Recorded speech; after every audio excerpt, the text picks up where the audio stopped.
네, 뉴스업 시작하겠습니다. 윤석열 전 대통령이 오늘 또 한 번 구속 갈림길에 섭니다. 수사에 박차를 가하고 있는 내란 특검이 정점 윤 전 대통령의 신병을 확보할 수 있을지 주목됩니다. 현장 취재기자 연결하겠습니다. 이경국 기자. 네, 서울중앙지방법원입니다. 네, 자, 윤 전 대통령 오늘 오후에 구속영장 심사를 받을 예정이죠? 맞습니다. 오늘 오후 2시 15분부터 남세진 영장전담 부장판사 심리로 윤석열 전 대통령 구속영장 심사가 진행이 됩니다.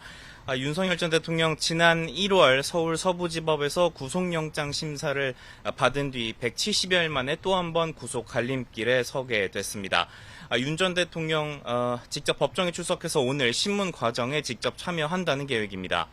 신문이 끝나면 윤석열 전 대통령 결과가 나올 때까지 서울 구치소에서 대기할 것으로 보이는데요. 특검과 윤 전 대통령 측 양측 모두 상당한 양의 PPT를 준비하는 등 치열한 법리 공방을 예고하고 있습니다. 이에 따라서 구속 여부, 오늘 늦은 밤이나 새벽쯤에야 결정이 될 것으로 예상됩니다. 네, 자, 특검이 구속영장에 어떤 혐의들을 적시했습니까?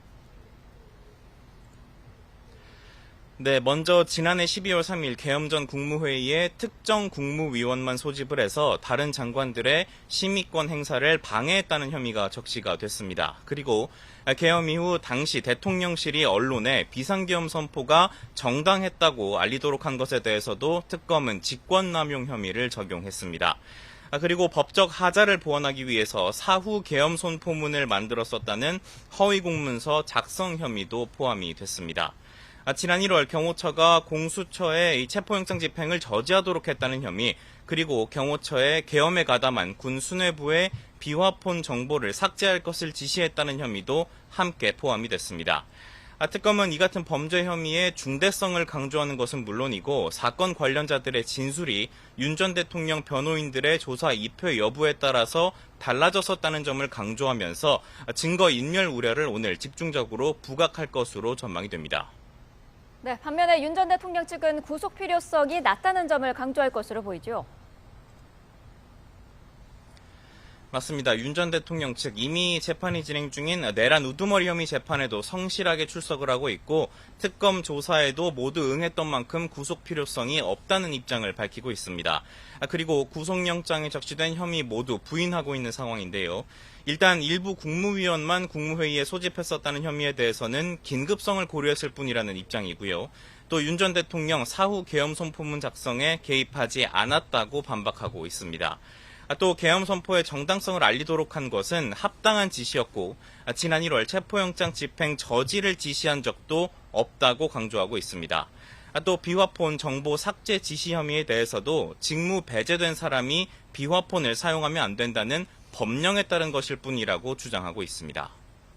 네, 양측의 날선 법리 공방이 예상되는데 윤 전 대통령 구속 여부가 향후 수사에는 어떤 영향을 미칠까요? 네, 일단 내란특검 지난달 18일 본격 수사에 나섰고요. 속전속결로 수사를 진행해 왔습니다. 국무위원들을 잇따라 소환 조사한 것은 물론이고요.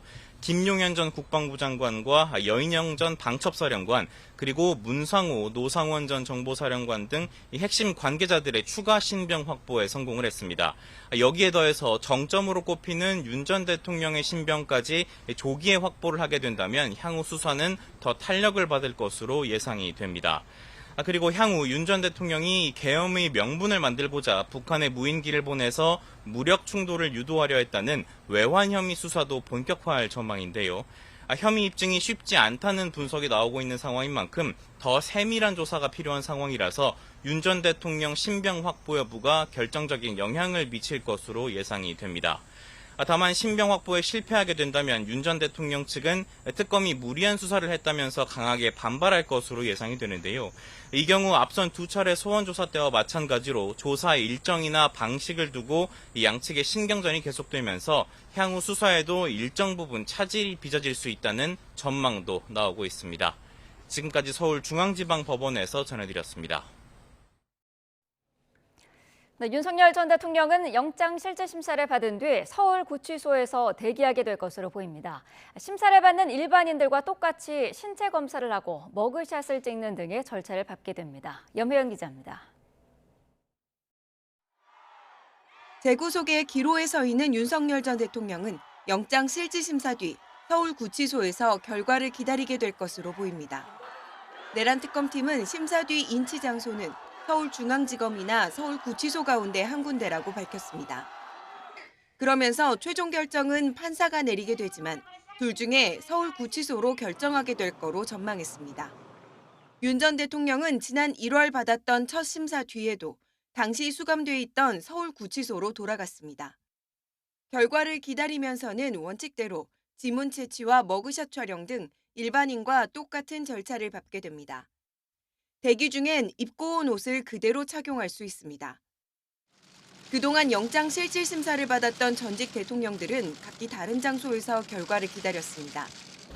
박근혜 전 대통령은 서울중앙지검 유치시설에서 결과를 기다리다 구속됐고, 이명박 전 대통령은 심사에 출석하지 않아 자택에서 영장을 집행하고 동부구치소로 호송했습니다. YTN 염혜원입니다. 네, 경찰은 기동대 2,000명을 투입해 돌발 상황에 대비합니다. 서부지법 폭동 같은 사태가 재발하지 않도록 불법 폭력 행위에 무관용으로 대응하겠다고 경고했습니다. 정현우 기자가 보도합니다.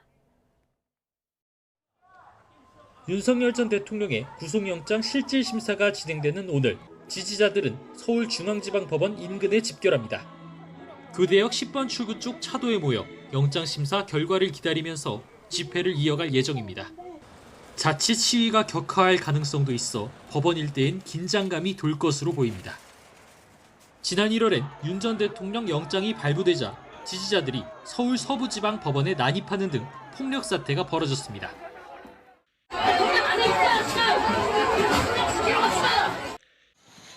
이런 상황을 방지하기 위해 법원은 청사 보안을 강화했습니다. 일반 차량의 법원 청사 출입을 전면 금지하고 일부 출입구를 폐쇄했습니다. 또 출입자 보안 검색을 강화하고 집회 시위용품을 소지한 경우 청사 경내 출입을 금지했습니다. 서부지법 사태 당시 초동대처가 부실했다는 비판을 받았던 경찰도 불법 폭력 행위에 무관용 원칙으로 엄정 대응하겠다고 엄포했습니다. 기동대 30여 개 부대, 2,000여 명을 동원해 집회 현장과 법원 출입구, 내란 특검이 있는 서울고검 등 주요 거점에 배치합니다. 폭력을 행사하려 하는 경우 캡사이신 분사기 등 가용 장비를 최대한 사용해 제압한다는 계획입니다. 또 윤 전 대통령이 영장실질심사 이후 대기할 것으로 보이는 서울구치소에도 일부 지지자들이 몰릴 것으로 보이는 만큼 기동대를 배치해 만일의 사태에 대비할 방침입니다. YTN 정윤우입니다.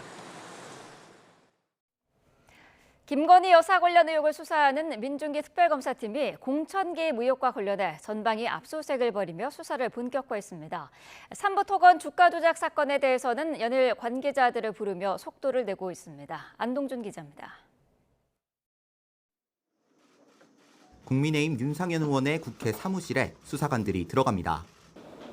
김건희 특별검사팀이 윤석열 전 대통령과 김 여사의 공천 개입 의혹 수사를 위해 압수수색에 나선 겁니다.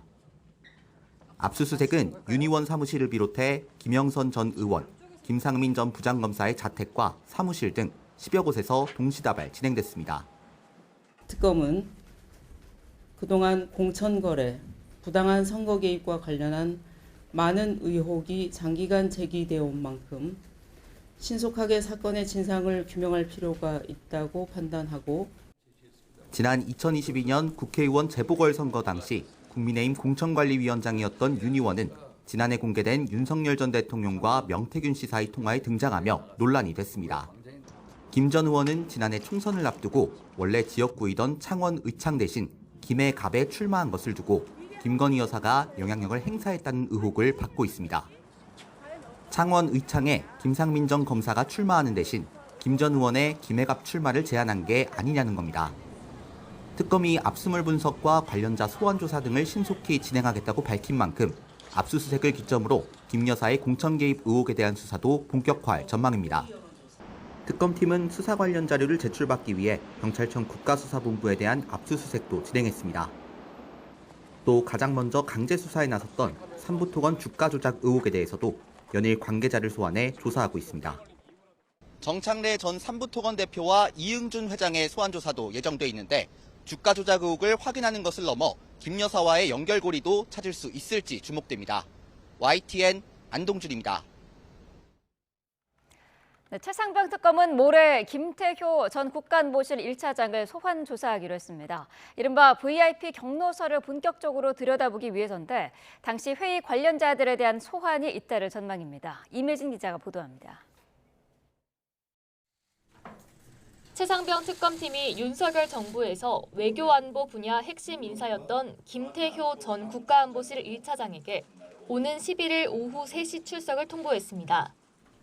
김 전 차장은 이른바 VIP 경로서를 불거진 대통령실 수석비서관 회의에 참석한 인물로 수사 방해, 외압 의혹 관련 직권남용 혐의를 받는 피의자 신분입니다. 당시 수석비서관 회의에서 대통령이 보고받은 내용과 지시한 내용을 포함하여 회의 이후로 최상병 수사 결과에 대한 대통령실 개입이 이루어진 정황에 대해 전반적으로 조사할 예정입니다.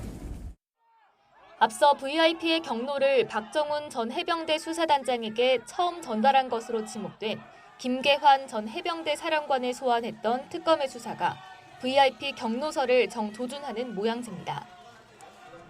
VIP 경로설은 윤 전 대통령이 재작년 7월 31일 회의에서 해병대 수사단의 초동조사 결과를 보고받은 뒤 이런 일로 사단장을 처벌하면 누가 사단장을 할 수 있겠느냐고 경로하며 경찰로에 사건 이첩을 보류시켰다는 의혹입니다. 김 전 사령관과 더불어 또 다른 핵심 의혹인 구명로비 의혹에 연루된 임성근 전 해병대 사단장을 한 차례 조사한 특검은 파악해야 할 내용이 더 남은 만큼 두 사람 모두 추가 소환할 방침입니다. 특검은 조만간 수사 외압 관련 핵심 인물 가운데 한 명인 이종섭 전 국방부 장관도 불러 조사하겠다는 계획인데 모든 의혹의 정점에 있는 윤 전 대통령을 언제 소환할지에 대해서도 관심이 쏠립니다. YTN 임혜진입니다. 오늘 윤석열 전 대통령의 구속영장 심사를 앞두고 더불어민주당은 상식과 정의가 바로 서는 날이 되길 바란다며 재구속을 촉구했습니다. 나아가 내란 특별법을 발의하며 국민의힘으로 전선을 넓히고 있습니다. 윤웅선 기자가 보도합니다. 구속 갈림길에 선 윤석열 전 대통령을 향해 민주당은 내란 수괴가 거리를 활보하는 현실은 민주공화국에 대한 조롱이자 법치에 대한 모독이라고 강도 높게 비판했습니다. 김병기 원내대표는 지난 4개월 마지막 여흥이 끝났다며 이젠 감옥으로 돌아갈 시간이라고 했습니다.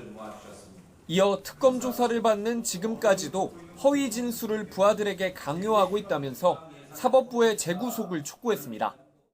내란 수괴 윤석열과 그 일당들 그리고 내란 동조 세력이 법과 역사의 심판을 받을 때까지 긴장을 늦추면 절대 안 됩니다.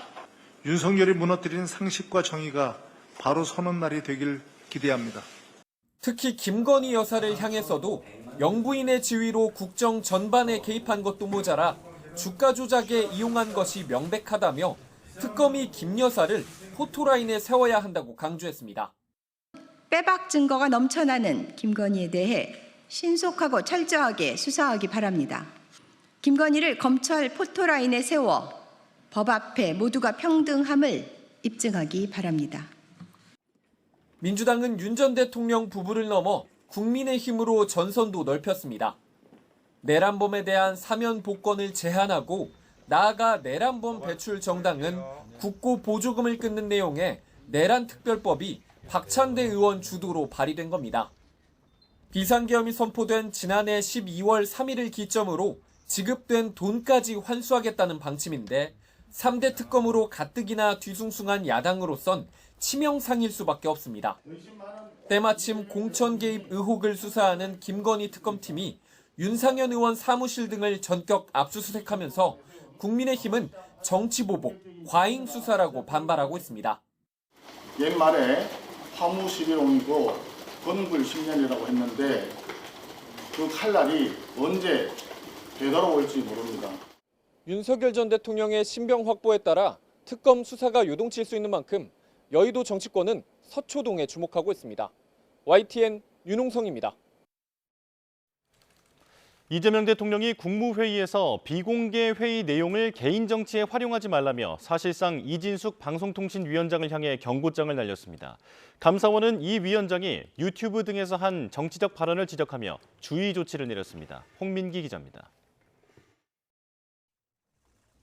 가벼운 웃음과 함께 화기애애한 분위기에서 시작된 국무회의. 요즘은 날짜가 하루 단위가 아니라 일주일 단위로 가는 것 같아서 여러분 보는 시간이 어제 봤는데 또 보나? 이런 생각이 들 때가 많습니다. 하지만 이어진 비공개 회의에서 이재명 대통령은 회의 참석자들을 강하게 질책한 것으로 알려졌습니다. 국무회의는 국정을 논하는 자리라며 회의 내용을 사적으로 이용해서는 안 된다고 강조한 겁니다. 비공개 회의 내용을 개인 정치에 왜곡해 활용해서는 안 된다고 강한 어조로 질책했습니다. 지시가 아닌 의견을 묻는 거였다는 말도 한 것으로 전해졌는데 이를 두고 이 대통령의 질책이 이진숙 방송통신위원장을 겨냥한 게 아니냐는 해석이 나왔습니다. 이 위원장은 앞서 국회 상임위에 출석해 방송 3법과 관련해 이 대통령의 지시를 받았다며 이렇게 말했습니다. 방송 장악, 언론 장악을 할 생각이 없으니 방송통신위원회에서 위원회 안을 만들어 보라라고 업무 지시를 했습니다. 하지만 대통령실은 직후 업무 지시가 아니라 의견을 묻는 거였다고 반박했는데 이어 이 대통령 또한 이 위원장이 참석한 국무회의에서 사실상 공개 경고를 날린 것으로 보입니다. 이런 가운데 감사원은 지난해 9월 이 위원장이 탄핵으로 직무정지된 뒤 유튜브 방송에 출연해 민주당 등 당시 야권을 비판한 것이 정치적 중립의무 위반이라는 판단을 내놨습니다. 감사원은 이 위원장에게 주의 처분을 내리고 공직사회 전반에 정치적 중립과 품위 유지에 유의하라고 당부했습니다. YTN 홍민기입니다. 다음 주 이재명 정부 첫 장관 후보자들에 대한 인사청문 전국을 앞두고 여야의 신경전이 최고조로 치닫고 있습니다. 민주당은 낙오자 없이 청문회를 마무리 짓겠다는 구상이지만 국민의힘은 최소 1명 이상은 낙마시키겠다며 송곳 검증을 벼르고 있습니다. 강민경 기자입니다. 국회는 다음 주 16개 장관 후보자들에 대한 인사청문회를 진행합니다. 김민석 국무총리 임명 동의안 통과 이후 절치부심한 국민의힘은 국민검증단까지 새롭게 만들었는데 특히 이진숙 교육부 장관 후보자만큼은 낙마를 목표로 하고 있습니다. 논문 표절 의혹에 더해 자녀 미국 조기 유학 논란까지 불거진 사람에게 대한민국 교육을 맡길 수 없다는 논리로 사퇴 압박을 이어가고 있는 겁니다. 어떻게 이렇게 하고도 대한민국을 이끌 수 있다고 생각하십니까? 금수저 세습 논란부터 홍길동 분신술 비판까지 다른 후보자에 대한 도덕성 공세도 만만치 않습니다. 야당은 배우자 리스크가 불거진 보건복지부 정은경, 여성가족부 강선우 장관 후보자에게도 낙제점을 주며 송곳 검증을 예고하고 있습니다. 후보자들의 면면을 살펴보면 마치 이재명 정부가 구상한 내각은 범죄 종합 선물 세트가 아닌지 의심스러울 지경입니다. 더불어민주당은 인사청문회를 차질 없이 진행해 이재명 정부 첫 내각을 조속히 구성하겠다는 입장입니다. 신상 털기식 흠집내기는 없어야 한다며 야권의 공세에 미리 방어막을 치는 모습입니다. 후보자 흠집내기가 아니라 누가 국민에 헌신하는 진짜 일꾼인지 그 역량을 검증하는. 다만 이진숙 후보자의 도덕성 논란이 청문 전국의 핵심 쟁점으로 부상하면서 낙오자가 없을 거라고 호언장담했던 분위기는 조금 누그러지고 있습니다. 여권 지지층 내에서도 지명 철회를 요구하는 목소리가 나오는 만큼 청문회 과정에서 여론의 추이를 지켜보자는 겁니다. 인사청문회가 후보자의 자질과 국정 철학, 정책과 비전 중심으로 이루어지기를 바랍니다. 다수 의석을 기반으로 정부를 확실히 뒷받침하겠다는 민주당과 1명 이상을 낙마시켜 존재감을 내세우겠다는 국민의힘. 다음 주 청문 전국에서 여야는 양보 없는 창과 방패의 대결을 펼칠 전망입니다. YTN 강민경입니다. 국회 법제사법위원회가 오늘 오후 국회에서 더불어민주당이 추진하는 이른바 검찰개혁 4법과 관련한 공청회를 엽니다.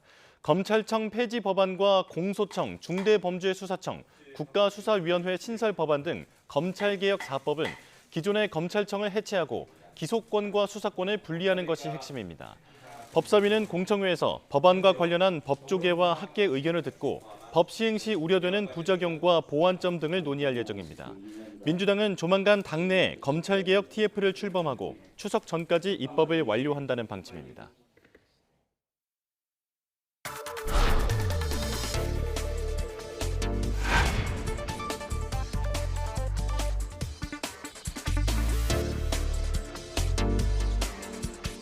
말씀드린 대로 지금은 내란과의 전쟁 중입니다. 전투력, 투쟁력이 높은 강력한 리더십이 필요하다는 생각이고요. 저는 싸우는 당대표가 되겠다. 전국에서 이재명 정부 성공을 위한 힘을 구하고자 합니다.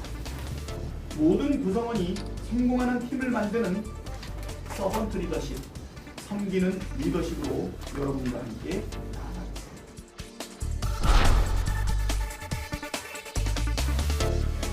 너를 사랑해도 되겠니 우리 시작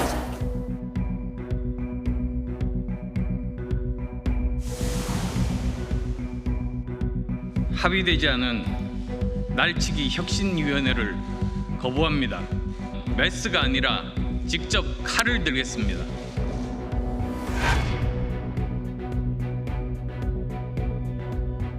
빚더미라도 있었다면 비대위에서 의결을 하지 않았을 텐데 안타깝고 당혹스럽다 하는 말씀을 먼저 드립니다. 왜 너는 나를 만나서 왜 나를 아프게만 해 내 모든 걸 다 주는데 왜 날 울리니 네가 날 감춰준 만큼 다시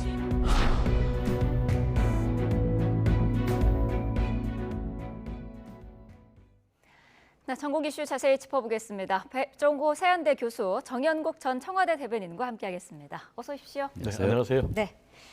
자, 영상으로 보신 것처럼 다음 달 전당대회를 앞둔 여야의 분위기가 상당히 다릅니다. 자, 먼저 민주당 공식 후보 등록을 하루 앞둔 상황인데, 자, 당권 주자 두 사람 호남 민심 잡기에 힘을 쏟고 있습니다. 당의 텃밭이고 아무래도 권리당원 비율이 높기 때문에 중요한 곳이기 때문이겠죠. 네, 그렇습니다. 이제 호남은 민주당의 텃밭이고 본산이기 때문에 상징성이 있고요.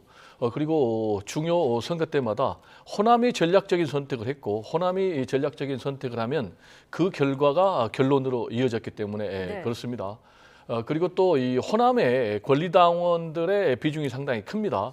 민주당의 전체 한 30% 이상을 차지하고 있고 특히 이제 수도권에 호남 출향민들이 많이 있기 때문에 더 비중이 높다 이렇게 보여지고 있어요. 그래서 지금 정청래, 박찬대 또 박찬대 또 정청래 두 후보자 모두 지금 호남 표심 잡기에 아주 공을 들이고 있고 박찬대 후보자 같은 경우는 아예 호남 살이를 하면서 지금 표심을 갈고 있고 지금 뭐 정청래 후보자 같은 경우는 북 콘서트를 하면서 호남 표심 지금 잡기에 공을 들이고 있는 그런 상황이고 전체적으로 보면은 초반 레이스에서는 이제 정청래 후보자가 좀 우세한 듯한 먼저 출발했기 때문에 그리고 박찬대 후보자가 추격하는 그런 양상이고 전체적으로 이 바닥 민심 권리당원에서는 정청래 후보자가 좀 우세를 보이고 있는가 하면은 당원들이 아닌 이제 의원들 이 사이에서 이제 박찬대 후보자가 지금 우세를 보이고 있다 이런 평가를 보이고 있어서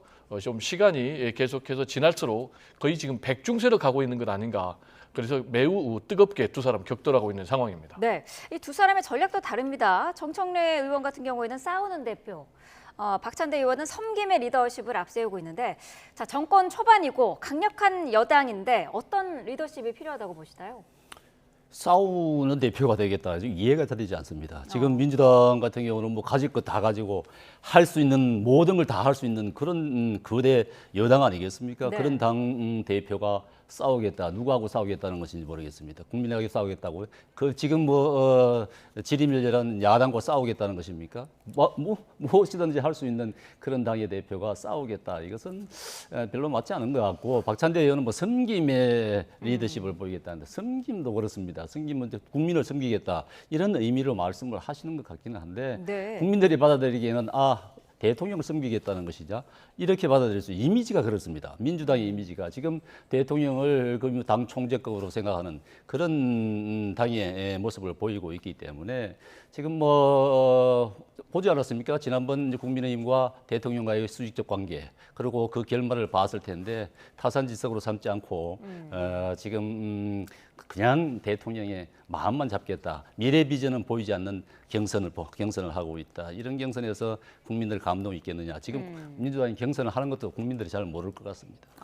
어쨌든 두 사람 다 명심 경쟁이다라는 지적이셨는데 어떤 의견이실까요? 네, 현실적으로 뭐 명심 경쟁은 할 수밖에 없는 상황이에요. 좋으냐 나쁘냐를 떠나서 왜냐하면 이제 이재명 현 대통령 같은 경우는 민주당 대표를 2번이나 연임을 했지 않습니까?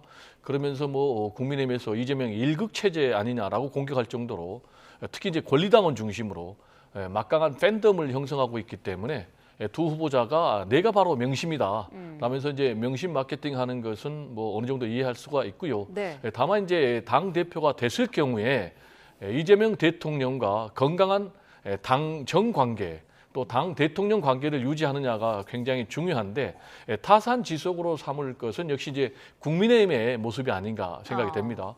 뭐 윤심이 거의 뭐 폭력적으로 행사가 됐지 않습니까? 당 대표도 마음에 안 들면은 윤석열 대통령 전 대통령이 마음에 들지 않으면 아예 바꿔버리고 그런 상황. 그러다 보니까 결국 이제 아무런 견제 장치, 제동 장치를 못 하니까 12.3 비상계엄 내란으로 대통령이 쫓겨났고 정권까지 넘겨준 이런 상황이 반복돼서는 안 되겠다라는 말씀 좀 드리고요. 네. 계속해서 이제 우리 정영국 대변인께서 뭐 싸우는 대변인도 잘못됐고 섬기는 뭐 대표 그러니까 싸우는 대표도 잘못됐고 섬기는 대표도 잘못됐다라고 얘기를 하고 있는데 그럼 어떻게 해야 되는 거죠? 제가 볼 때는 대통령을 섬기는 것이 아니라 국민을 섬기는 그런 당대표는 좀 필요하고 그리고 내란 세력들이 완전히 종식이 안 됐기 때문에 이런 내란 세력들하고는 좀 싸울 필요가 있는 것이 아닌가 이런 생각이 좀 듭니다. 네.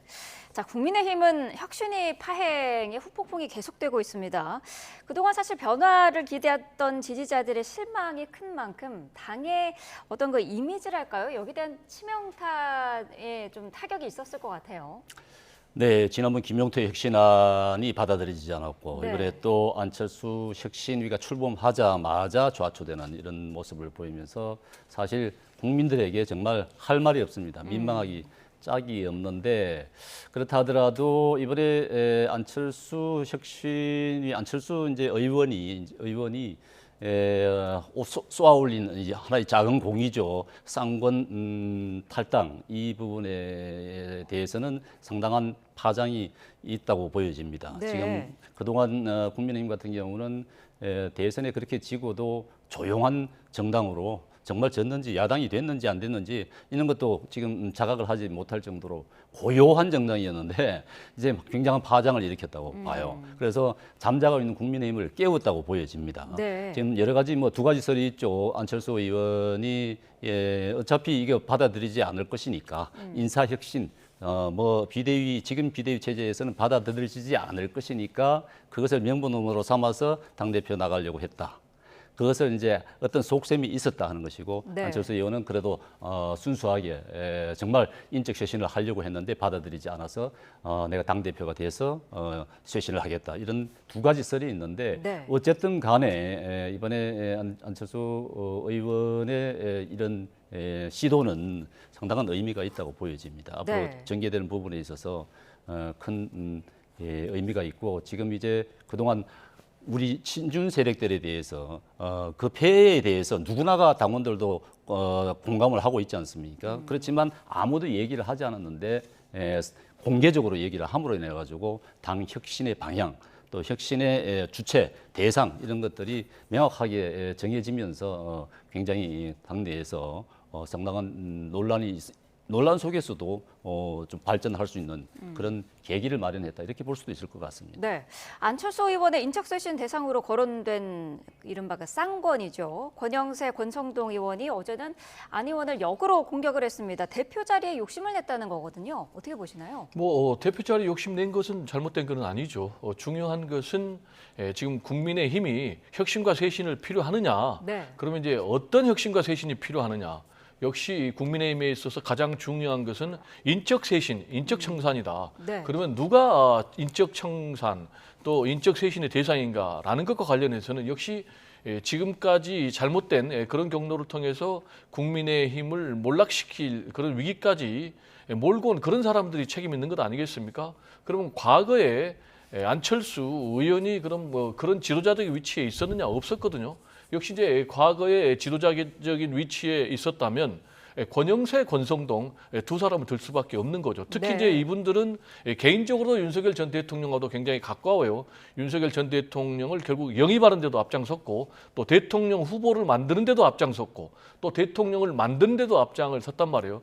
특히 여기서 더 나아가서 지난번 대선 후보 경선 이후에 강제로 후보를 교체하는 데도 또 이 두 분이 앞장을 섰단 말이에요. 네. 그러면은 이 두 분은 물러나는 것이 맞다. 그런데 이 두 분들 포함해서 현재 송원석 비대위원장까지 겸임하고 있는 이런 분들은 국민의힘의 개혁의 대상, 혁신의 대상인데 이런 분들이 마치 개혁의 주체인 것처럼 나서고 있기 때문에 국민의힘의 모습이 지금 완전히 정상적인 공당의 모습을 보이지 못하고 있습니다. 어떻게 혁신위원장이 지명 닷새 만에 그만둡니까? 그리고 혁신위원 발표된 지 30분도 안 돼가지고 이거 완전히 그만둔다 이런 모습을 보이고 있는데 네. 문제는 국민의힘이 영남 세력 또 그리고 친윤 세력들로 완전히 장악되고 있기 때문에 제 개인적으로 볼 때는 국민의힘의 인적 쇄신은 좀 어렵다. 그래서 네. 친윤 세력들을 해체하지 못하면은 결국 국민의힘이 해체되는 그런 위기로 가지 않을까 좀 우려가 됩니다. 네, 당은 어쨌든 혁신위를 빨리 재구성한다라는 입장인데 지금 어쨌든 전당대회도 앞두고 있는 상황에서 여전히 혁신위 구성하는 거는 필요하다고 보시나요? 혁신위가 이제 혁신위를 운영한다고 얘기를 하고 있죠. 그렇지만은 일단 벌써 동력을 잃은 것이고 혁신위가 운영이 된다 하더라도 혁신위에서 무슨 인적 쇄신안을 낸다 하더라도 비대위에서 받아줘야 되는데 네. 받아주겠습니까? 지금 지금 비대위 체제가 친윤 세력으로 구성이 되어 있는 상황인데 어떤 정말 강도 높은 혁신안을 낸다 한들 그에 받아들여질 그런 가능성은 없기 때문에 네. 지금 제가 보기에는 이 국민의힘은요 의원들이 혁신을 한다, 혁신을 주도한다 불가능합니다. 그렇다 그러면 누가 해야 되느냐? 당원이 할 수밖에 없습니다. 당원이 해야 되는데 그 전당대회를 통해서 할 수밖에 없는 것이죠. 그러니까 당원이 지난 우리 대통령 후보 경선 과정에서의 파동의 그 비정상화, 후보 교체 파동 속에서 당원들이 그 비정상적인 것을 정상화 시켜놓은 것 아니겠습니까? 네. 그런 정도의 깨어있는 당원들, 이 당원들이 직접 나서야 될 때가 됐다. 더 이상은 의원들에게 맡겨놓을 수 없는 상황이라고 저는 보여집니다. 그렇기 네. 때문에 전당대회를 송 대표도 얘기를 했습니다마는 혁신 전당대회를 하자. 바람직하다고 보여집니다. 그러니까 전당대회에 나오는 후보자들이 모두 다 혁신안을 공약으로 내세워야 되는 것입니다. 네. 얼마만큼 나는 우리 당을 황골 탈퇴시키겠다. 혁신안 경쟁을 해야 된다고 보입니다. 그 가운데에서 국민들이 그리고 당원들이 선택을 할 수 있도록 그렇게 함으로써 정말 우리 당원들이 당을 혁신해 나가는 그런 방향으로 갈 수밖에 없는 상황이다. 저는 그렇게 보여집니다. 네, 이제 자연스럽게 누가 전당대회에 출마할지에 관심이 쏠리고 있는데 어제 안철수 의원은 김문수 전 장관 그리고 한동훈 전 대표에게 전당대회에 나와라 이렇게 좀 촉구를 했어요. 자, 두 사람 나올 가능성 어떻게 보시나요? 지금 여러 가지 상황 또 언론 보도에 따르면 두 사람이 나오는 것이 굉장히 가능성이 높아 보여요. 네. 김문수 전 대통령 후보죠.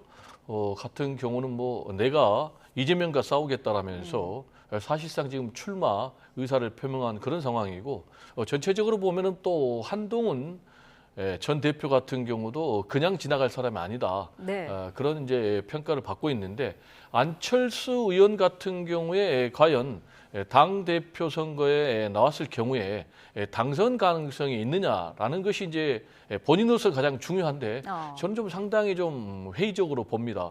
그 이유는 지난번에 대선 후보 경선 때도 본선에 뛰어들지 못했잖아요. 네. 김문수, 한동훈 두 사람이 붙었고 전체적으로 지금 지지율을 보면은 안철수 의원 같은 경우는 한 4등 정도, 5등.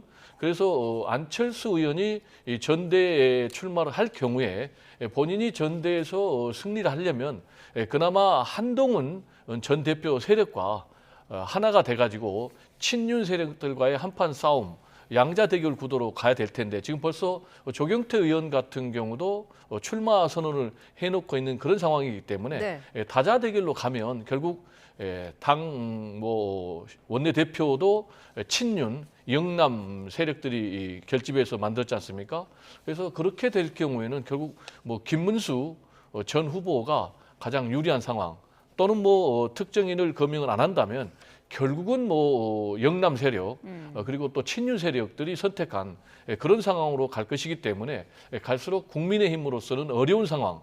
그런데 이제 역설적으로 이렇게 계속해서 당이 국민의 민심과 반대되는 상황으로 가면 갈수록 건전하고 합리적인 그런 당원들은 탈당을 해버리거든요. 그러면 더욱더 이런 악순환이 계속되지 않을까 좀 우려가 됩니다. 네.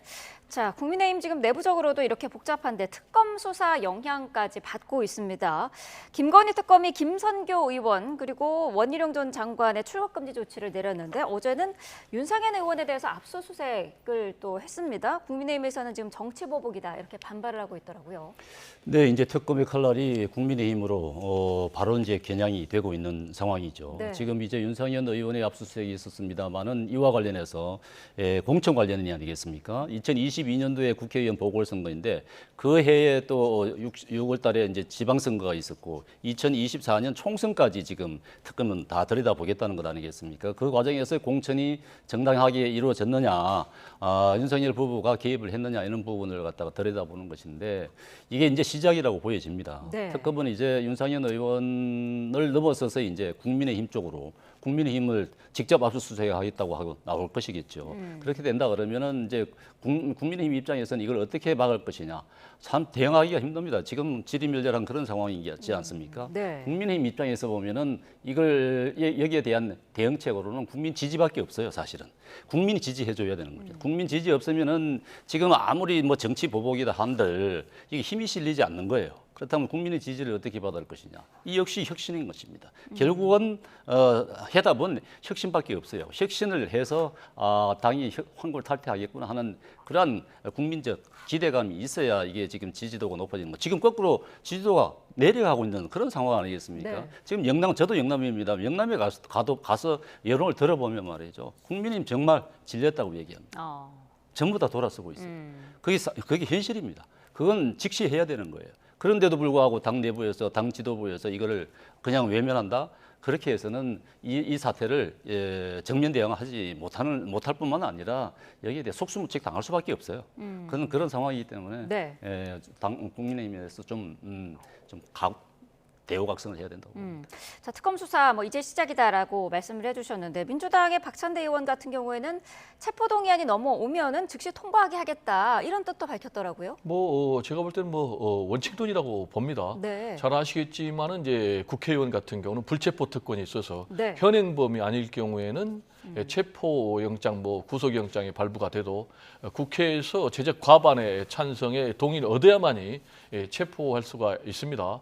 그리고 또 구속영장과 관련해서 역시 이제 실질 심사를 받으려면 먼저 국회에서 이 체포 동의안이 가결이 돼야 되는데 잘 아시겠지만은 이재명 대통령 당 대표 시절에 국회에서 체포 동의안이 가결이 돼가지고 영장 실질 심사를 받았지 않습니까? 네. 그렇기 때문에 김성교 의원이든 또는 국민의힘 소속의 누구 국회의원이든 간에 이런 헌법적인 절차를 거부할 수는 없다라는 말씀을 좀 드리고요. 우리 대변인께서 이제 특검에 대해서 국민의힘이 현실을 직시해야 된다라는 말씀은 굉장히 정확한 얘기 같아요. 저는 개인적으로 특검은 시대적인 요구고 그리고 또 국민들의 요구다라고 생각을 합니다. 특검이 이제 3대 특검인데 내란 이 부분과 관련해서도 종식해야 된다라는 게 국민적인 요구 아니겠습니까? 그리고 또 최상병 특검도 마찬가지고 김건희 또 비리 의혹 특검도 마찬가지고 그렇기 때문에 결국 대선에서 이재명 후보가 압도적으로 승리한 것 아니겠습니까? 그런데 이런 특검이 이제 수사에 들어가니까 여기에 대해서 정치 보복이다라고 얘기하는 것은 전혀 맞지가 않고 정치 보복이 되려면 검찰권을 동원하는 윤석열 정권식의 그런 탄압이라면은 이거는 맞다. 그러나 특검은 정치적인 중립, 독립성을 보장받고 있다. 그래서 이재명 대통령의 영향력이 행사되지 않는다라는 말씀 좀 드리고요. 오히려 이 김성기 의원이라든지 또는 뭐 원희룡 장관이라든지 이런 분들에 대한 지난번 정권 때 수사기관들의 수사, 뭐 검찰이든 경찰이든 이런 수사가 과연 공정하게 진행이 됐느냐. 뭐 김건희 여사 도이치모터스 주가 조작 의혹이라든지 뭐 명품백, 오히려 뭐 경찰이 수사하러 가가지고 핸드폰을 반납하는 검찰, 이런 모습들은 스스로가 특검을 불러들인 그런 모습들이 아니었나 좀 생각이 듭니다. 네. 자, 어제 이재명 대통령이 국무회의 내용을 개인 정치에 왜곡해서 활용해서는 안 된다. 이렇게 경고 메시지를 날렸습니다. 이진숙 방송통신위원장을 염두에 둔 거다. 이런 해석이 많던데요. 국무회의 때 그런 이제 언적이 좀 있었던 것 같습니다. 그런데 이제 서로가 말하는 내용이 조금 이제 차이가 있는 것 같아요. 근데 네. 대통령께서는 방통위의 안을 의견을 한번 제시해봐라 이렇게 얘기했던 것 같고, 이제 이진숙 방통위원장은 방통위 안을 내보라고 업무 지시를 받았다 이렇게 이제 받아들였던 것 같은데 이제 그 어감의 차이가 뭐 좀 차이는 있을 수 있을 것입니다. 그렇게 해서 이제 방통위 상임위에서 최민희 위원장하고 언쟁이 있으면서 이제 대통령이 거기에 말을 거둔 것 같은데, 어쨌든 본질은 이 정부는 이제 이진숙 방통위원장을 끌어내리겠다는 얘기죠. 지금 어제 감사원에서도 이진숙 방통위원장에 대해서 주의 조치하지 않았습니까? 네. 이 정무적에 대한 주의 조치는 최고 징계 조치거든요. 주의 조치를 내렸는데 그와 더불어서 지금 뭐 검찰에서 지금 또 경찰인가요? 또 이진숙 방통위원장에 대한 조사를 하고 있고, 이게 지금 전방위적으로 압력을 가하는 것인데, 사실 임기가 정해져 있는 옛날에 전현희 권익위원장 얘기를 안 할 수가 없지 않습니까? 결국은 이제 민주당에서는 전현희 권익위원장에게 끝까지 버텨야 했던 부분인데, 그렇게 해서 임기 다 마치고 내려왔죠. 지금 이제 임기가 지금 1년 이제 지난 그런 방통위원장을 내려와라. 지금 민주당의 두 당대표가 되겠다는 분들을 추석 전에 끌어내리겠다는 얘기 하지 않았습니까? 이런 부분은 결코 바람직하지 않아요. 이것은 어떤 이진숙 방통위원장에 대한 뚜렷한 무슨 뭐 범죄 혐의가 있다든가 그렇다면 모르지만은 그렇다고 해가지고 지금 그렇지도 않은 사람을 내려와라, 강제적으로 끌어내리겠다, 이런 것은 지금 그게 정부에 도움이 될 것이냐, 그렇지 않다고 보여집니다. 네, 대통령과 방통위원장 사이의 충돌이 이렇게 계속해서 표면화되고 있는데 언제까지 이런 갈등을 보고만 있을 수는 없지 않겠느냐, 이런 지적도 있더라고요. 네, 지금 이제 우리 대변인께서 이번 이진숙 방송위원장의 사태가 본질은 끌어내리는 것이다라고 얘기했는데, 저는 그거는 아니라고 보고요. 네. 오히려 부적절한 이진숙 위원장의 태도 때문이 아닌가 이렇게 생각이 됩니다. 대통령께서 두 번이나 공개적으로 경고를 했잖아요. 한 번은 왜 그렇게 국회에서 국회의원들과 싸우느냐, 선출직 공직자들 좀 존중해라. 라는 이제 그런 말씀. 그리고 이번에 또 문제가 된 것은 국무회의 석상에서 오고 갔던 비공개 발언을 본인에게 유리하게 왜곡해서 이걸 공개를 하니까 문제가 된 건데, 이런 부분은 제가 볼 때 굉장히 좀 자제해야 될, 바람직하지 못한 그런 행동이다. 특히 이제 이진숙 위원장 같은 경우는 방송통신위원장으로서 우리 헌정사상 처음으로 탄핵 소추안이 국회에서 가결된 그런 불명예를 갖고 있고, 또 최근에 감사원에서 유튜브에 해가지고 좀 굉장히 부적절한 발언, 그런 이제 정치 중립 의무를 좀 위반한 것이다라는 이제 공개 경고까지 그런 받은 상황이기 때문에 네. 이런 모든 것들이 왜 빚어지고 있느냐. 지금 민주당에서는 한마디로 자기 정치한다, 개인 정치한다. 실제로 이진숙 위원장 같은 경우는 지난 2022년 지방선거 때 국민의힘 쪽에 예비후보로 등록을 해서 대구시장 후보의 경선에 나섰다가 컷오프된 그런 전력이 있기 때문에 네. 지금도 민주당에서는 지금 이진숙 위원장이 대구시장의 공천을 받아서 나가려는 여러 가지 이런 행동들의 연장선상에 있는 것 아니냐라는 그런 이제 의혹의 눈초리를 좀 받고 있기 때문에 네. 공직자라면 정치적인 중립성 또 독립성, 특히 방통위원장 자리는 그렇습니다. 그럼 좀 거기에 걸맞는 품격 있는 행동을 할 필요가 있다라는 말씀을 좀 드리고 싶습니다. 네. 자, 오늘 두 분 말씀 여기까지 듣겠습니다. 배종호 세한대 교수, 정연국 전 청와대 대변인과 함께했습니다. 고맙습니다. 네, 감사합니다.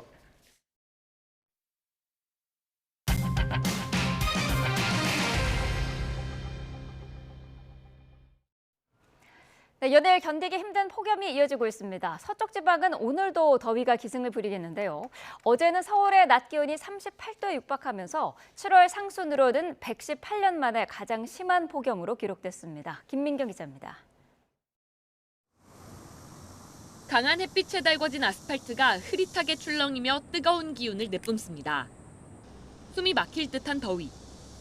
가만히 있어도 땀방울이 맺히고 시원한 물을 마셔도 좀처럼 가시질 않습니다. 가만히 서 있어도 저는 땀이 날 정도로 굉장히 덥네요. 동남아에서 느꼈던 그런 더위로 우리나라가 바뀌어가고 있는 것 같다, 그런 느낌이 들었어요. YTN 취재진이 아스팔트 위에 올려놓은 프라이팬에선 햄이 2시간여 만에 노릇노릇 익어버릴 정도였습니다. 서울 기온은 37.8도까지 오르며 118년 만에 7월 상순 최고 기온을 기록했습니다.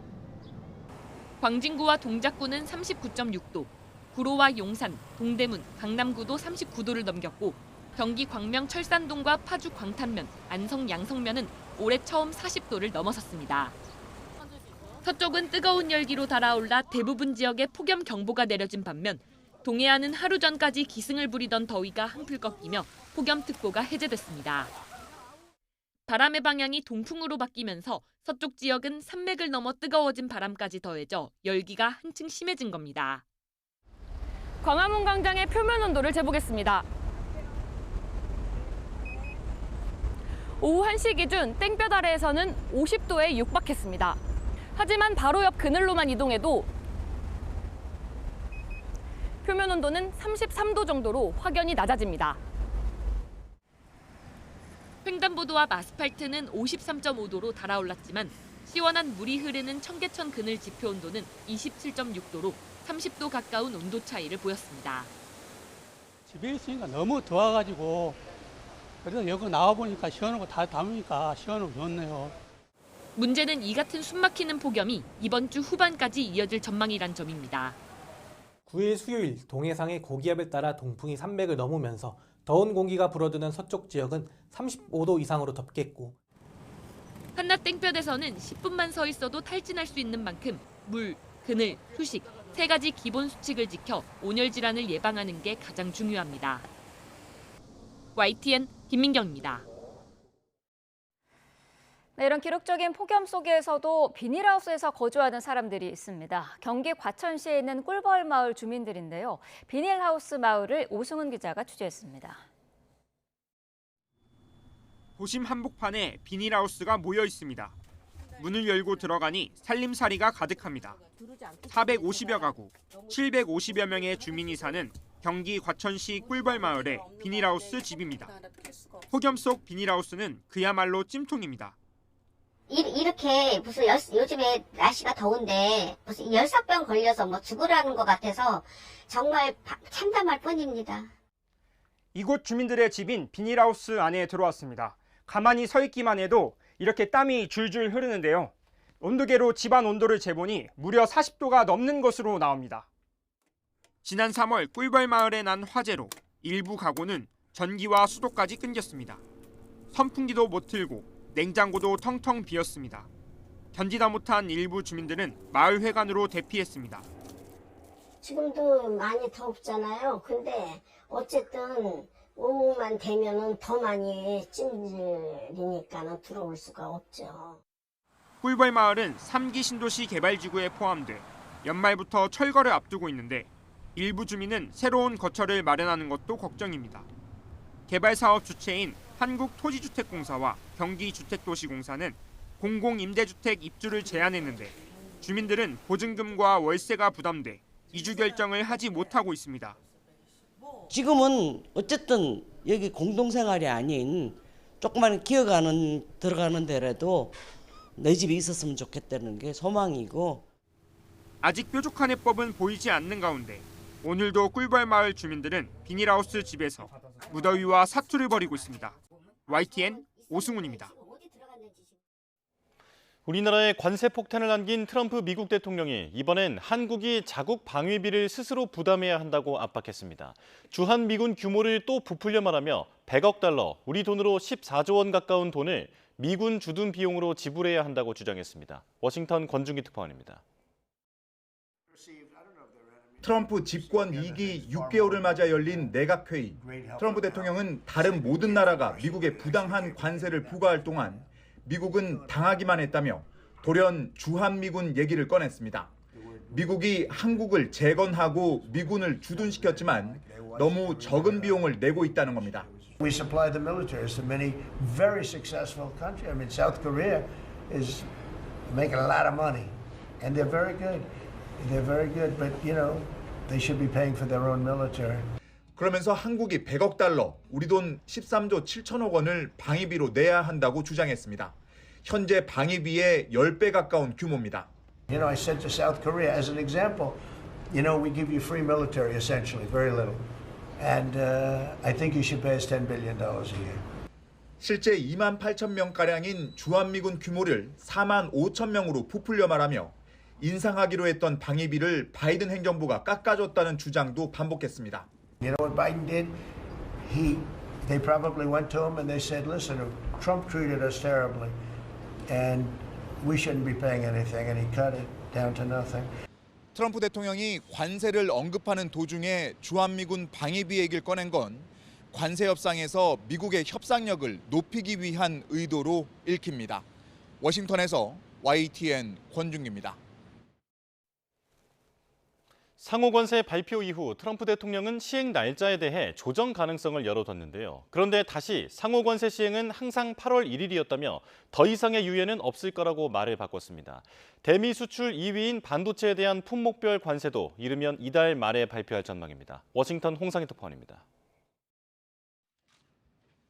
우리나라와 일본 등의 서한을 보내 상호관세 부과를 8월 1일까지 유예한 트럼프 대통령. 이제 유예 연장은 더 없을 거라고 못 박았습니다. 8월 1일부터 관세를 부과할 거라며 이 날짜는 변하지 않을 거라고 말했습니다. It's always been August 1st. That's when we're paying. A statement was put out today, and I put it out just to make it clear. It wasn't a change. It was August 1st.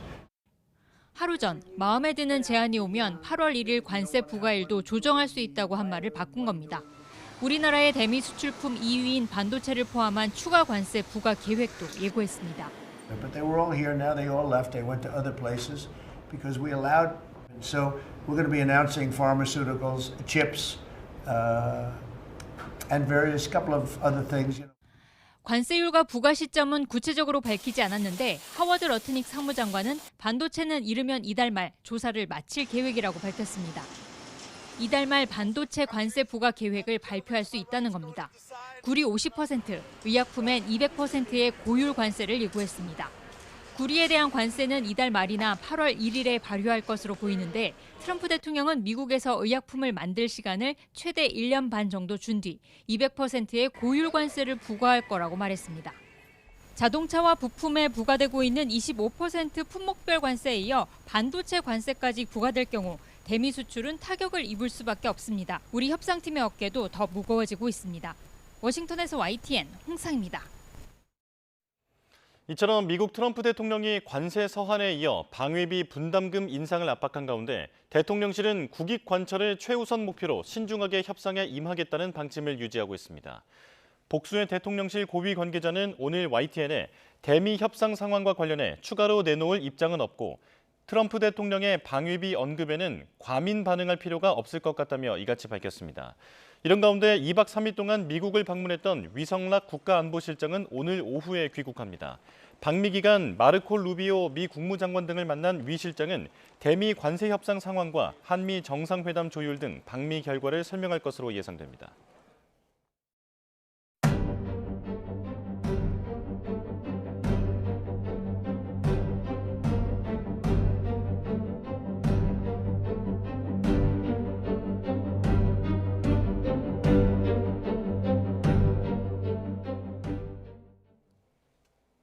지난해 12.3 비상계엄과 관련해 특검의 수사를 받는 윤석열 전 대통령이 오늘 또 한 번 구속 갈림길에 섭니다.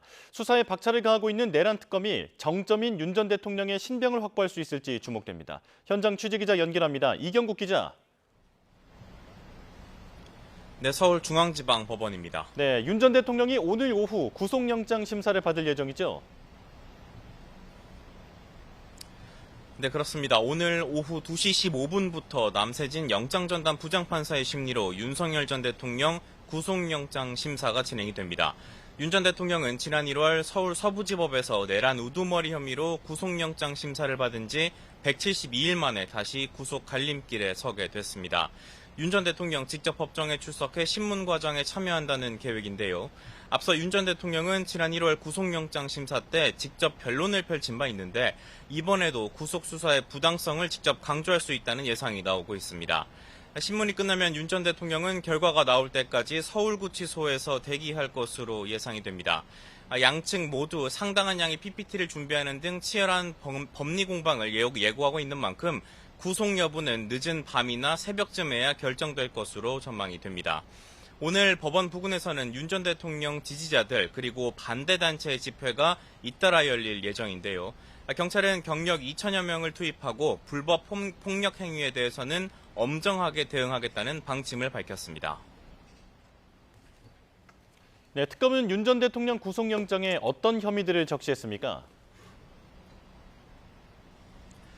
네, 먼저 지난해 12월 3일 계엄선포 전 국무회의에 특정 국무위원만 소집해서 다른 장관들의 심의권 행사를 방해했다는 혐의가 적시됐습니다.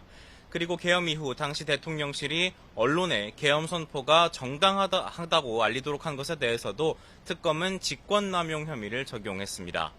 그리고 법적 하자를 보완하기 위해서 사후 계엄 선포문을 만들었다는 허위 공문서 작성 혐의도 포함이 됐습니다. 지난 1월 경호처가 공수처의 체포영장 집행을 저지하도록 했다는 혐의, 그리고 경호처에 계엄에 가담한 군 수뇌부의 비화폰 정보를 삭제할 것을 지시했다는 혐의도 함께 담겼습니다.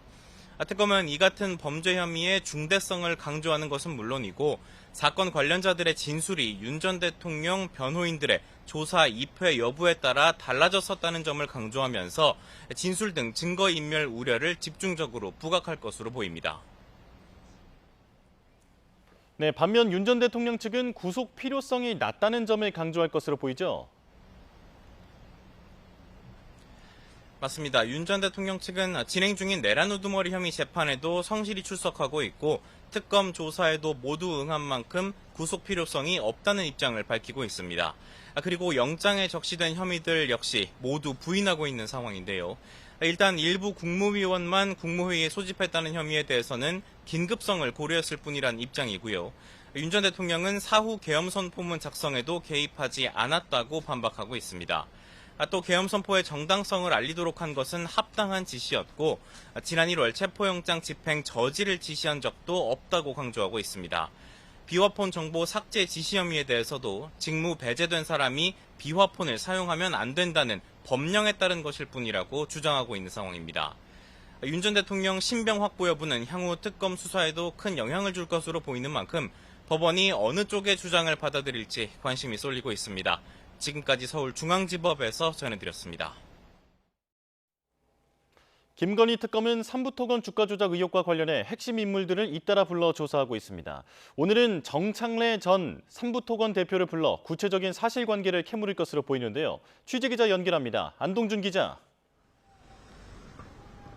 네, 서울 광화문에 있는 김건희 특검 사무실 앞입니다. 네, 특검이 삼부토건 주가 조작 의혹 수사에 속도를 내고 있군요. 네, 민중기 특별검사팀은 오늘 오전 10시 정창래 전 삼부토건 대표를 소환해 조사할 예정입니다. 정 전 대표는 재작년 3월부터 지난해 9월까지 삼부토건 대표 이사를 지냈는데요. 이 삼부토건이 우크라이나 재건 포럼에 참여해 테마주로 급부상하면서 주가가 폭등한 시기 경영을 주도했던 인물입니다. 특검은 당시 삼부토건이 우크라이나 재건 포럼에 참여하게 된 경위 등 구체적인 사실관계를 캐물을 것으로 보입니다. 특검은 어제 문제가 된 우크라이나 재건 포럼을 주최하고 이후 삼부토건과 양해각서를 체결한 유라시아 경제연합회 양용호 회장을 피의자 신분으로 불러 조사했고요. 내일은 이응준 현 삼부토건 회장에게 출석을 통지하는 등 핵심 관계자들을 줄소환하며 수사에 박차를 가하고 있습니다. 네, 다른 수사는 어떻게 진행되고 있습니까? 네, 삼부토건 주가 조작 사건 다음으로 가장 눈에 띄는 건 윤석열 전 대통령 부부의 공천 개입 의혹인데요. 특검은 어제 윤상현 의원과 김영선 전 의원 그리고 김상민 전 부장검사의 자택과 사무실 등 10여 곳에 대한 동시다발 압수수색을 벌이며 수사를 본격화했습니다. 지난 2022년 국회의원 재보궐선거 당시 국민의힘 공천관리위원장이었던 윤상현 의원은 지난해 공개된 윤 전 대통령과 명태균 씨 사이 통화 녹취에 거론되며 논란이 됐습니다. 김영선 전 의원과 김상민 전 검사는 지난해 총선 당시 김건희 여사가 국민의힘 공천에 영향력을 행사했다는 의혹의 당사자로 거론되고 있습니다. 오정희 특검보가 어제 정례 브리핑에서 압수물 분석과 함께 관련자 소환 조사 등을 신속하게 진행하겠다고 밝힌 만큼 공천 개입 의혹 관련 소환 조사도 조만간 이뤄질 것으로 보입니다. 특검은 어제 경찰청 국가수사본부와 강원 춘천경찰서에 대한 압수수색도 진행했는데요. 과거 통일교 윤모 전 세계본부장이 건진법사 진성배 씨 등의 도움을 받아 당시 통일교 간부들의 원정 도박 의혹 수사를 무마했다는 의혹에 대한 자료를 확보한 것으로 파악됐습니다. 최상병 특검 수사 상황도 짚어주시죠. 네, 이명현 특검팀은 김태효 전 국가안보실 제1차장에게 모레 출석을 통보했다고 밝혔습니다. 윤석열 정부 외교 안보 핵심 인사로 꼽히는 김 전 차장은 이른바 VIP 경로설이 불거진 대통령실 수석비서관 회의에 참석한 인물인데요. 특검은 김 전 차장이 수사 방해, 외압 의혹과 관련해 직권남용 혐의를 받는 피의자 신분이라고 설명했습니다. 앞서 박정훈 전 해병대 수사단장에게 VIP의 경로를 전달한 것으로 지목된 김계환 전 해병대 사령관도 특검에 출석해 조사를 받았는데요. 특검의 조사가 윗선으로 이어지고 있는 만큼 수사 외압 의혹의 핵심 인물인 이종섭 전 국방부 장관과 모든 의혹의 정점에 있는 윤석열 전 대통령의 소환 시기에도 관심이 쏠리고 있습니다. 이런 가운데 특검은 최상병 순직 사건 초동 조사 기록을 회수하는 데 관여한 혐의를 받는 김동혁 군 검찰단장에 대한 직무 배제를 국방부에 요청했습니다. 이 검찰단의 기소로 법원에서 박정훈 전 수사단장에 대한 재판이 진행되고 있는 만큼 김 단장의 공정한 직무 수행을 기대하기 어렵다는 이유입니다. 박 전 단장에 대한 항소심 공판기일이 열리는 오는 11일 전까지 특검이 항소를 취할 가능성도 꾸준히 제기되고 있습니다. 지금까지 김건희 특검 사무실 앞에서 YTN 안동준입니다. 오늘 운명의 날을 맞은 윤석열 전 대통령의 구속 여부를 가를 핵심은 무엇인지 김광삼 변호사와 전망해 보겠습니다. 어서 오십시오. 네, 안녕하세요. 네, 자 오늘 오후 2시 15분입니다. 이 구속 전 피의자 신문 어떻게 이루어집니까? 일단 지금 특검에서 굉장히 준비를 많이 한 것 같아요. 예. 그래서 왜 혐의가 인정이 되는지 여부, 그다음에 혐의가 인정되는 걸 전제로 해서 도주, 증거, 인멸 우려. 이제 특히 뭐 도주 염려에 대해서는 아마 그렇게 강조하지는 않을 것 같아요. 중요한 것 중에 하나는 이제 증거 인멸 우려죠. 왜냐하면 수사 과정에 있어서 일부 범죄 혐의와 관련된 전 대통령실 부속실장인 강희구랄지, 그다음에 뭐 경호처 관련돼서 이제 체포영장 저지와 관련된 부분이 있지 않습니까? 거기에서 김성은 전 경호차장에 대한 어떤 수사 방해, 뭐 이런 것들이 증거인멸에 해당이 되고, 그다음에 좀 범죄 행위에도 보면 이제 비하폰과 관련된 뭐 삭제 지시 이런 것들이 어떻게 보면 증거인멸 우려가 있다. 그래서 아마 오늘 특검에서는 증거인멸 우려에 중점을 두고 구속의 필요성을 아마 강변을 할 것이다 이렇게 봅니다. 예, 양측이 다량의 PPT까지 준비해서 지금 치열한 법리 공방을 벌일 것으로 전망이 되는데 윤 전 대통령 측은 직접 나와서 구속이 불필요하다라는 부분을 소명할 것으로 보이죠. 이제까지 뭐 윤 전 대통령 스타일이 탄핵 심판 때도 마찬가지였고요. 전에 구속 심사 때도 마찬가지고 또 구속 취소 심사 때도 마찬가지였잖아요. 그래서 아마 본인이 직접적으로 오늘 아마 그 변론할 기회가, 그러니까 스스로 변론할 기회가 주어질 겁니다. 그러면 아마 조목조목 지적을 하면서 자기는 거기에 관여하지 않았다는 거고, 그 다음에 설사 일부 범죄 혐의가 인정된다 하더라도 도주나 증거인멸 우려가 없다. 이제 이런 부분을 중점적으로 주장할 걸로 보입니다. 예. 그렇다면 그 발언 시간이나 발언 기회나 이런 건 다 판사의 재량에 따른 겁니까? 그렇죠. 이제 판사가 일부 제지할 수는 있어요. 그런데 아마 이 사건 자체가 전 대통령에 대한 구속 여부를 결정하는 거잖아요. 그래서 아마 그다지 이렇게 많은 제지는 없을 거예요. 그래서 대부분 뭐 특검도 마찬가지고 윤 전 대통령 측의 어떤 변론이랄지 주장도 여과 없이 다 이야기할 수 있도록 주장할 수 있도록 아마 시간을 허락할 가능성이 크다 이렇게 봅니다. 예. 자, 영장 실질 심사는 앞서 말씀드린 대로 2시 15분에 시작합니다. 그렇다면 이 심사에는 시간이 얼마나 걸릴까요? 시간이 좀 많이 걸릴 거예요. 일단 범죄 혐의가 한 6개잖아요. 근데 6개 범죄 혐의도 전체적으로 보면 이제 윤석열 전 대통령 측에서 혐의를 다 부인하고 있단 말이에요. 그러면 하나하나의 혐의에 대해서 주장을 할 것이고 또 그러다 보면 이제 시간이 좀 많이 걸릴 거고 네. 특검도 마찬가지죠.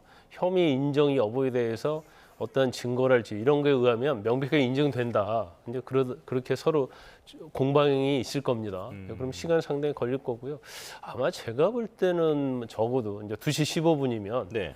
뭐 한 7, 8시간 이상 걸릴 수도 있다 이렇게 봐요. 그러면 예. 사실은 저녁이 좀 지나서 신문이 끝날 텐데 심리가 끝날 텐데 이제 그 다음에 기록을 보고 판사가 결정하는데 제가 볼 때는 막 한 내일 새벽 정도 나올 가능성이 크다 이렇게 봅니다. 네, 오늘 심사는 한 9시, 10시 정도까지 이어지고 그렇게 그리고 이어질 수도 있다는 거죠. 네, 그리고 결정은 이제 내일 새벽쯤으로 전망하고 계시다라는 말씀인데요. 심사가 끝나도 윤 전 대통령이 곧바로 귀가할 수는 없는 거죠? 일단 유치를 하죠. 예. 그래서 아마 제가 볼 때는 뭐 유치하는 방법은 서울중앙지검에 유치장이 있고요. 그다음에 서울구치소에서 대기하는 게 있거든요. 그런데 아마 서울구치소로 바로 갈 겁니다. 그래서 서울구치소 대기하고 있다가 영장 발부 여부에 따라서 구속이 집행되거나 이제 석방이 되는 그런 상황이 될 거예요. 예. 자, 오늘 구속 심사에 경찰도 아주 긴장하고 있는데 지난 서부지법 폭동 사태와 같은 사건을 이제 반면교사 삼아서 잘 대비하겠다라고 이야기를 했습니다. 지금 어떻게 대비하고 있습니까? 일단 뭐 대비는 잘 할 겁니다. 그래서 지금 가용할 수 있는 뭐 경찰 인원 한 2,000명 정도 이제 투입을 했다고 보고요. 그다음에 펜스랄지 이제 차단 장비도 350여 정도 배치를 했기 때문에 사실 이제 지난 서부지법 난동 때는 예측을 못했거든요. 예. 그래서 준비가 굉장히 소홀했다 이렇게 볼 수 있고, 근데 이번에는 뭐 그걸 반면교사 삼아서 굉장히 준비를 철저히 했다 이렇게 볼 수 있는데 지난 1월 구속 당시하고 지금 좀 상황이 많이 다르죠. 왜냐하면 이미 탄핵이 돼버린 대통령이고 그 이후에 보면 사실 윤 전 대통령을 지지하는 지지 세력이 아주 급격하게 감소가 됐습니다. 그래서 저렇게 경찰서 당연히 이제 준비를 해야겠지만 지난 서부지법 사태 때와는 다른 양상을 보일 것이다. 저는 그렇게 봅니다. 예. 그 서부지법 폭동 사태에 관여했던 사람들이 지금 대부분 중형이 구형되지 않았습니까? 네네. 네. 뭐 그거 자체는 사실 이제 법치주의를 훼손하는 거고 정당한 영장 심사랄지 이제 수사 관련된 뭐 영장 집행 이런 것들을 어떻게 보면 힘으로 막으려고 하는 거잖아요. 그리고 그게 어떻게 보면 정당성이 전혀 없었어요.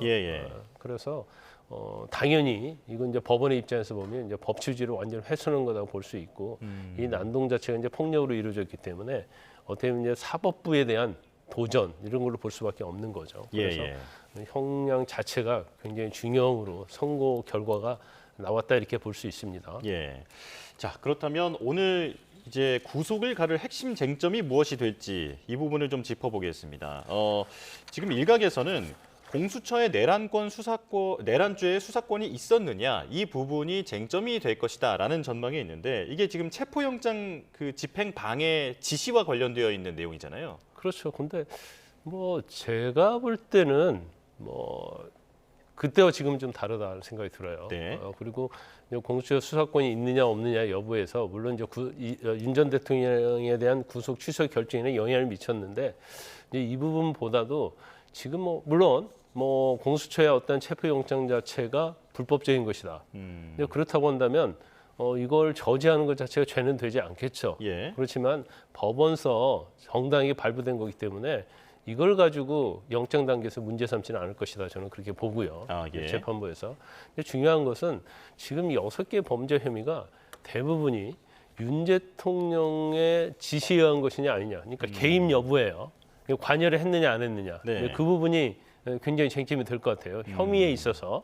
그래서 윤 전 대통령 측에서는 자기는 그렇게 지시한 바 없다 이렇게 얘기를 하고 있기 때문에 과연 이 범죄 혐의의 지시자가 윤 전 대통령이 맞느냐 직접 개입했느냐 이거에 대한 증거가 어느 정도 있느냐 이게 중요할 것 같고 예. 이제 또 하나가 사실 직권남용죄가 상당 부분 차지를 합니다. 그런데 이제 직권남용이 전에는 사실은 이 혐의 적용이 거의 안 되다가 이제 박근혜 전 대통령 그 이후에 국정농단 사건 이후로 네, 변호사님 잠시만요. 죄송합니다. 자, 지금 국민의힘이 비공개 비상대책위원회 회의를 열었는데요. 바로 발언 들어보겠습니다. 윤희숙 원장님은 처음부터 혁신위원장으로 유력한 후보 중에 한 분이었습니다. 아시다시피 중도 보수를 대표하는 경제통인 윤희숙 원장님이 혁신위원장을 맡아서 앞으로 혁신 업무를 잘 이끌어 주시리라 믿습니다. 우리 당이 실패한 과거와 결별하고 수도권 민심 속으로 다가가는 정책 전문 정당으로 거듭나는 혁신의 조타수가 될 것이라고 확신합니다. 혁신은 멈출 수도 없고 포기할 수도 없습니다. 지금 우리 당이 겪는 모든 혼란과 갈등이 향후에 길게 보면 혁신의 과정이 될 것이라고 생각합니다. 그리고 다가오는 전당대회에 선관위원장을 맡아주실 분으로 우리 당의 대표 최고위원과 비상대책위원장을 역임하신 황우려 전 대표님을 선관위원장으로 모시도록 비대위에서 의결하였다는 점을 말씀드립니다. 됐습니까? 비대위원은 혁신위원을 새로 선임하시는 혁신 그저께 발표한 혁신위원 명단에 안철수 위원장님과 송경택 위원이 사퇴를 한다고 했기 때문에 윤희숙 원장님을 혁신위원장으로 모시고 한 분을 더 혁신위원으로 모시도록 오늘 의결하였습니다. 이름이 뭐지? 배지환 수원시의회 의원으로 지금 활동 중이신 분입니다. 됐죠? 배지환 임명하신 계기가 있나요? 좀 젊고 참신한 네, 송원석 비대위원장의 발언 듣고 왔습니다. 좌초 위기를 맞았던 국민의힘 혁신위원회 조금 전 새 위원장이 지명됐는데요. 윤희숙 여의도 연구원장을 혁신위원장으로 지명한다고 조금 전 송원석 비대위원장이 직접 발표했습니다. 그리고 8월로 예정돼 있는 전당대회를 관리할 선관위원장에는 황우여 전 대표를 지명했습니다. 자, 윤희숙 혁신위원장 그리고 황우여 공관위원장 이렇게 발표가 됐습니다. 자세한 소식은 이어지는 뉴스에서 전해드리겠습니다. 자, 김광삼 변호사와 이야기 계속 이어가겠습니다.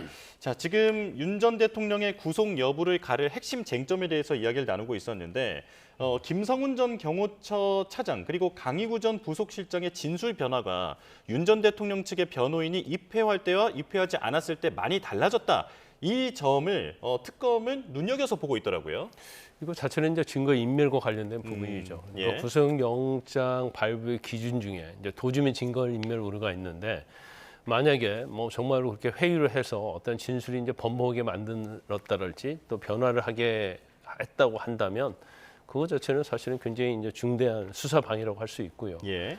경우에 따라 또 이제 범죄 행위도 될 수 있는 겁니다. 그래서 아마 특검에서는 지금 윤 전 대통령 지금 범죄 혐의, 그러니까 영장의 범죄 혐의 중에서 특히 윤 전 대통령이 직접 관여했느냐, 관여하지 않았느냐 이거에 대해서 이제 직접적 증거는 김성훈 경호 1차장 이건 뭐 체포영장 저지와 관련된 부분이고요. 예. 그다음에 강희구 전 부속실장 진술 이것은 뭐 계엄 선포문이랄지 이 관련된 거예요. 그래서 거기에 직접적으로 윤 전 대통령이 지시를 했느냐 지시 안 했느냐 이것은 이 두 사람의 진술에 의해서 인정 여부가 상당히 결정될 수 있거든요. 그래서 지금 뭐 특검에서 주장하는 것은 윤 전 대통령 측 변호인이 이 두 사람의 신문 때 참여했을 때 하고 그다음에 변호인이 참여하지 않고 나갔을 때와 진술이 달라졌다는 거예요. 네. 그러면 결과적으로 이 두 사람에 대해서 회유나 뭐 일종의 그런 것들이 이루어지지 않았느냐. 근데 그걸 이제 특검이 강조를 하고 있는 거죠. 예, 그러면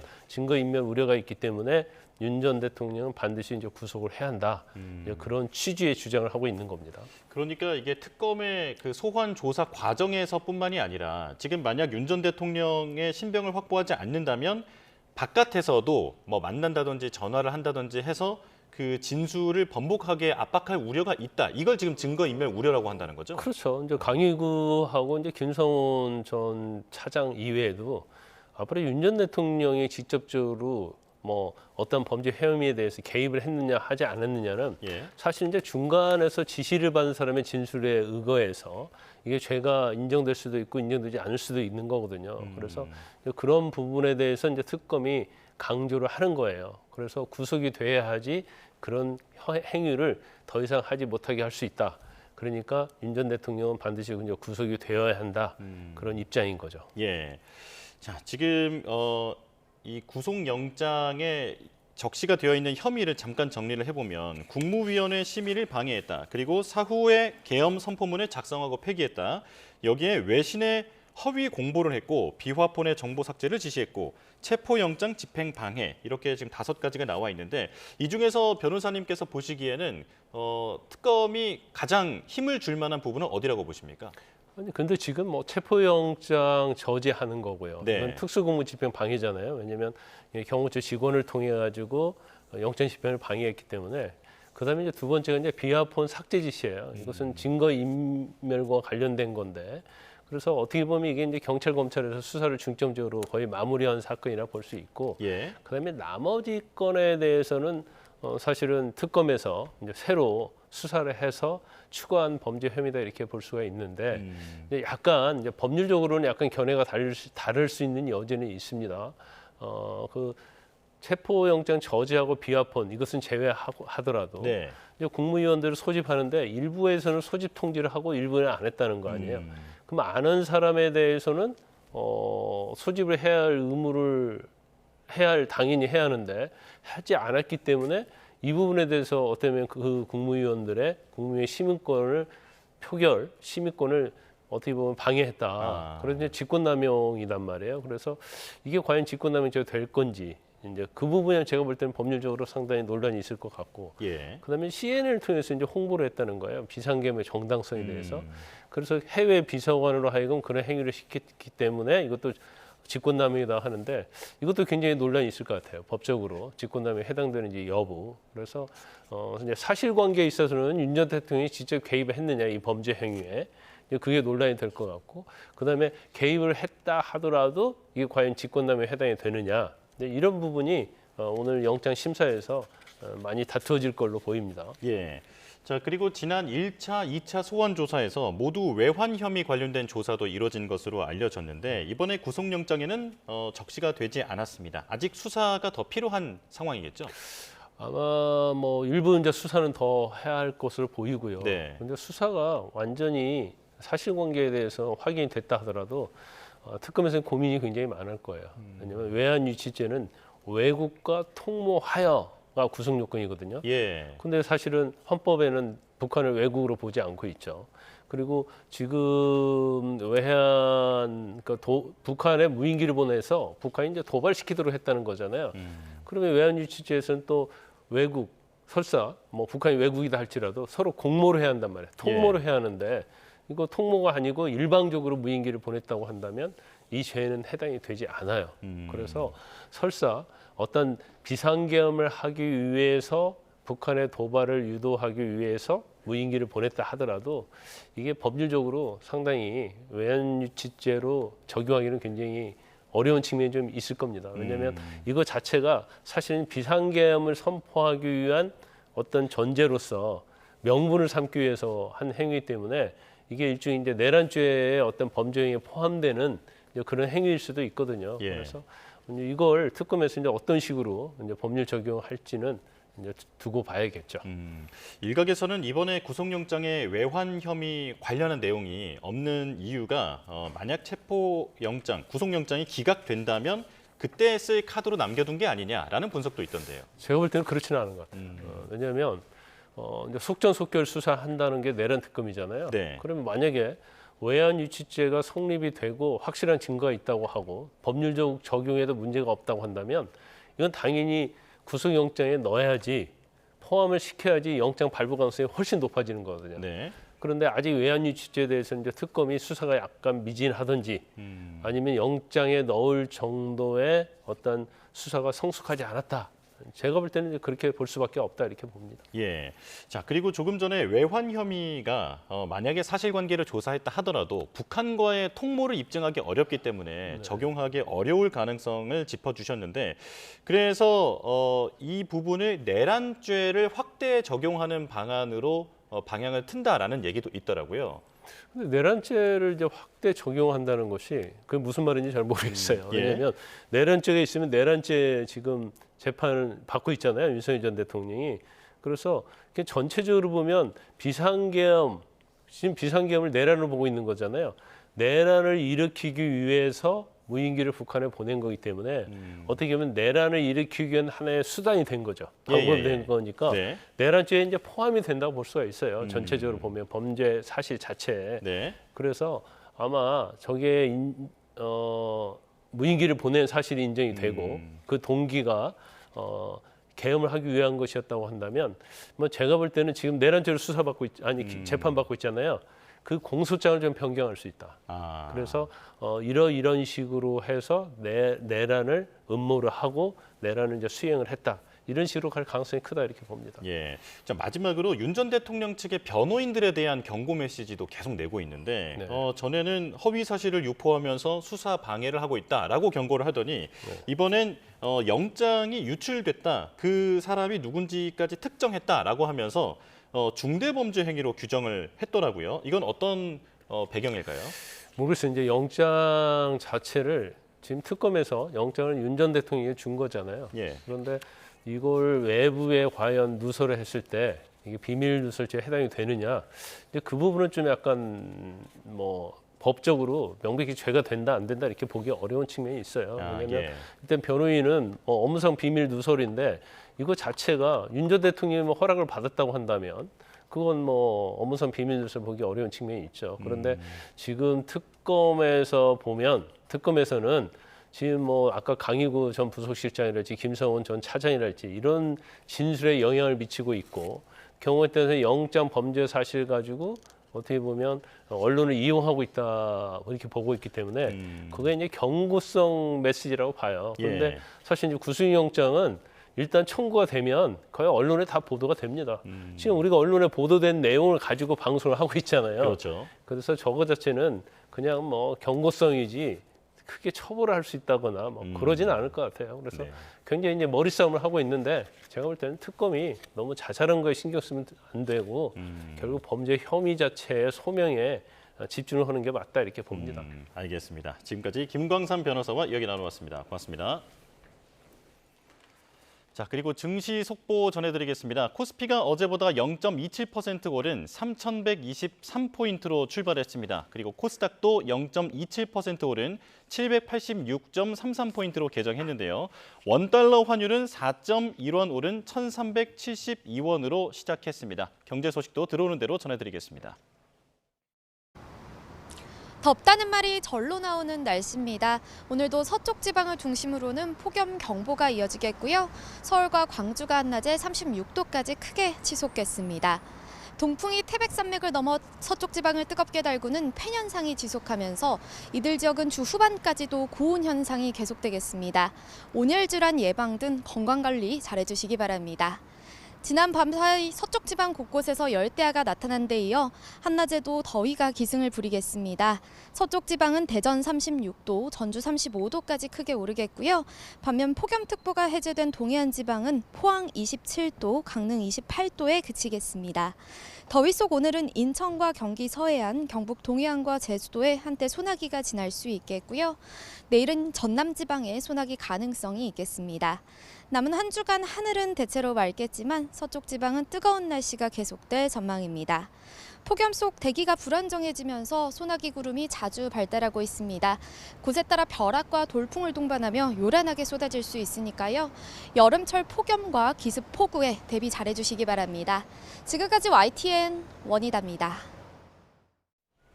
네, 뉴스업 수요일 순서 마칩니다. 내일 다시 뵙겠습니다. 고맙습니다.